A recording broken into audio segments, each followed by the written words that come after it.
ছেলেবেলায় আমরা মামাবাড়ি যেতাম নৌকোয় চেপে। কি যে ভালো লাগতো! গাড়ি কিংবা ট্রেন কিংবা এরোপ্লেনের চেয়েও নৌকোয় যাওয়া অনেক আরামের।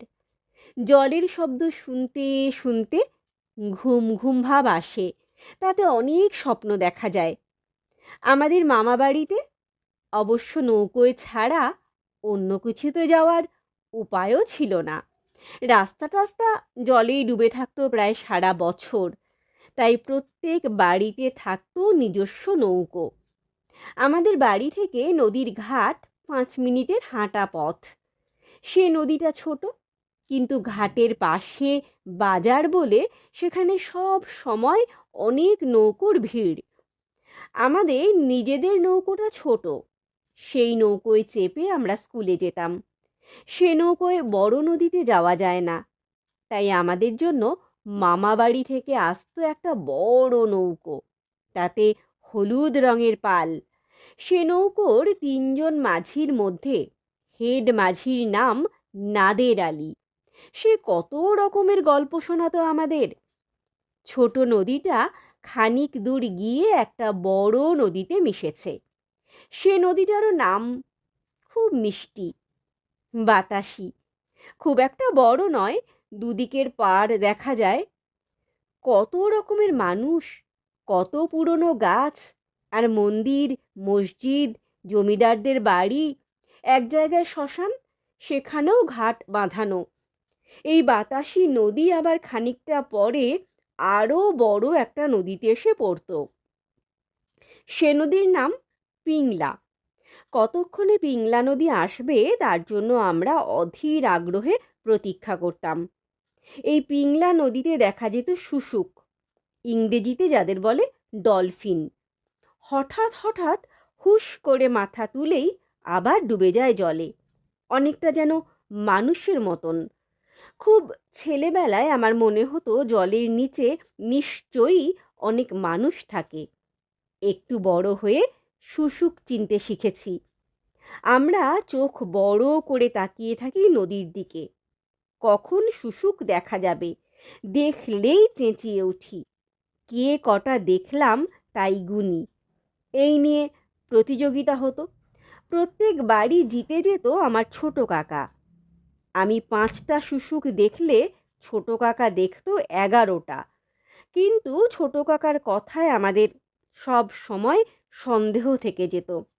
আমি ডান দিকে তাকিয়ে আছি, ছোট কাকা বাঁ দিকে আঙুল তুলে বলে, ওই যে, ওই যে একটা।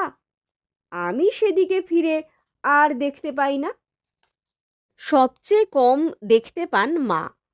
আমরা চেঁচিয়ে উঠলেই মা বলেন, কই রে কই রে, যা, চশমাটা কোথায় গেল? মা চশমা পরা পর্যন্ত কি শুশুকরা জলের উপর মাথা তুলে বসে থাকবে? সেবারে মা কোনো ক্রমে দেখতে পেলেন একটা মাত্র। পিংলা নদী দিয়ে 1 ঘন্টা নৌকো বেয়ে যাওয়ার পর দেখা যেত একটা দ্বীপ। নদীর মধ্যেও যে দ্বীপ থাকে তা অনেকেই জানে না। এখানে নদী দুভাগ হয়ে গেছে, দ্বীপের দুপাশ দিয়ে বয়ে চলেছে। সে দ্বীপে কোনো বাড়ি ঘর নেই, তবে অনেক গাছ আছে। খুব বড় গাছ নয়, ঝোপের মতো। একটা শুধু বড় শিমুল গাছ অনেক দূর থেকে দেখা যায়। আমি নাদের আলীকে জিজ্ঞেস করেছিলাম, নাদের দাদা, ওই দ্বীপটার নাম কি? নাদের আলীর মাথায় ঝাঁকড়া ঝাঁকড়া চুল, গালে কাঁচা পাকা দাড়ি, সব সময় তার ঠোঁটে হাসি লেগে থাকে। সে বলল, এমনিতে তো কিছু নাম নেই, তবে আমরা বলি মায়াদ্বীপ। ছোট কাকা বলল, ভালো নাম দিয়েছ, মায়াদ্বীপই বটে, মাঝে মাঝে অদৃশ্য হয়ে যায়। সে কথা শুনে আমার প্রথম মনে হলো, দ্বীপটা কি আকাশে উড়ে যায় নাকি? তা অবশ্য নয়। যে বছর খুব বৃষ্টি কিংবা বন্যা হয়, সে বছর দ্বীপটা চলে যায় জলের তলায়।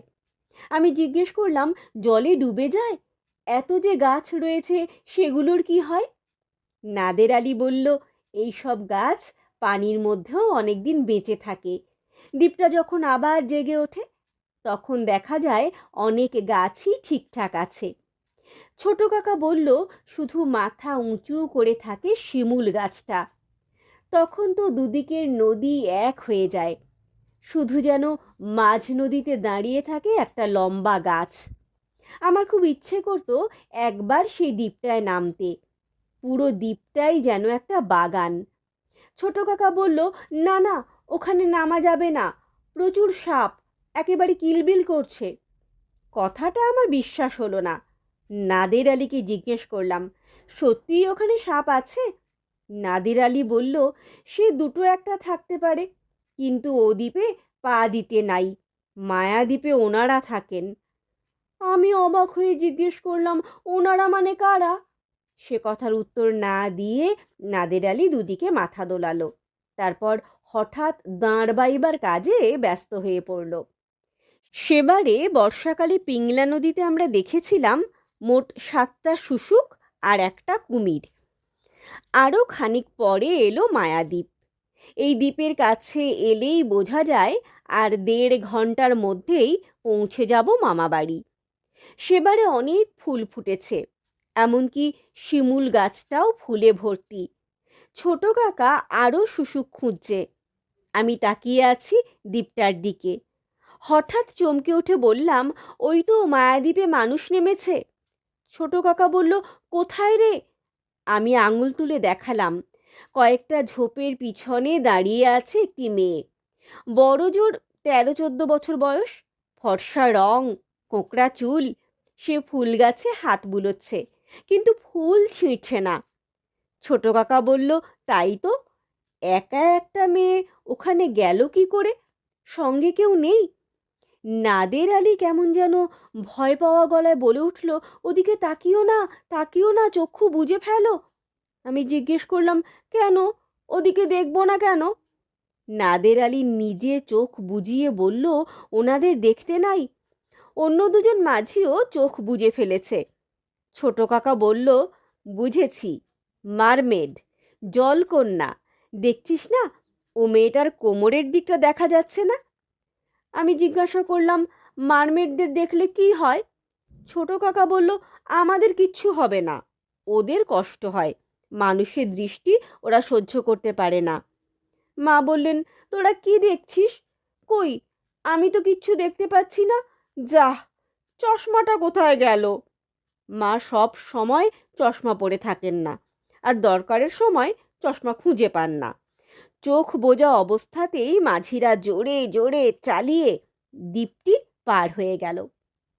নাদের আলী আবার চোখ খোলার পর আমি জিজ্ঞেস করলাম, নাদের দা, ও মেয়েটা কি সত্যিই জলকন্যা? তুমি আগেও দেখেছ? নাদের আলী বলল, আমি তো কখনো দেখি নাই। আমি বললাম, এই যে একটু আগে দেখলে। নাদের আলী দুদিকে মাথা দুলিয়ে বলল, না তো, আমি কিছু দেখি নাই। মামা বাড়িতে পৌঁছেই আমি রাঙামাসিকে বললাম, জানো আজ কি হয়েছে? আমরা মারমেড দেখেছি, জলকন্যা। রাঙামাসি বললেন, আবার গুল ঝাড়তে শুরু করেছিস? এই নীলুটাকে নিয়ে আর পারা যায় না। আমার তখন উত্তেজনায় ফেটে পড়ার মতন অবস্থা। আমি চেঁচিয়ে বললাম, না, গুল নয়, সত্যি সত্যি মায়াদ্বীপে দেখেছি, ঠিক মানুষের মতো। রাঙামাসি বললেন, মায়াদ্বীপ আবার কি? ওই নদীর মধ্যে বানভাসী দ্বীপটা, ওখানে কোনো মানুষ যায় না, কখন ডুবে যাবে তার ঠিক নেই। আমি বললাম, মানুষ নয়, জলকন্যা, আর্ধেকটা মানুষের মতন। তুমি ছোট কাকাকে জিজ্ঞেস করো। ছোট কাকা যেমন বিশ্বাসঘাতক তা আমি জানতাম না। ছোট কাকা অম্লান বদনে বলল, দূর, মারমেড বলে কিছু আছে নাকি? আমি কিছুই দেখিনি। নীলু বোধহয় একটা কলা গাছ দেখে ভেবেছে। আমি প্রবল প্রতিবাদ করে বলতে গেলাম যে সে দ্বীপে মোটেও কোনো কলা গাছ ছিল না, মেয়েটির মুখ স্পষ্ট দেখেছি। কিন্তু অন্য সবাই হাসতে হাসতে আমায় আর কিছু বলতেই দিল না। আমার আজও দৃঢ় বিশ্বাস, আমি একটি জলকন্যাকেই দেখেছি। সে একবার আমাদের দিকে তাকিয়েছিল, হীরের টুকরোর মতন জলজলে তার চোখ। ওরকম চোখ মানুষের হয় না। শুনেছি এখন দ্বীপ একেবারেই জলের তলায় চলে গেছে, এমনকি শিমুল গাছটাও আর নেই।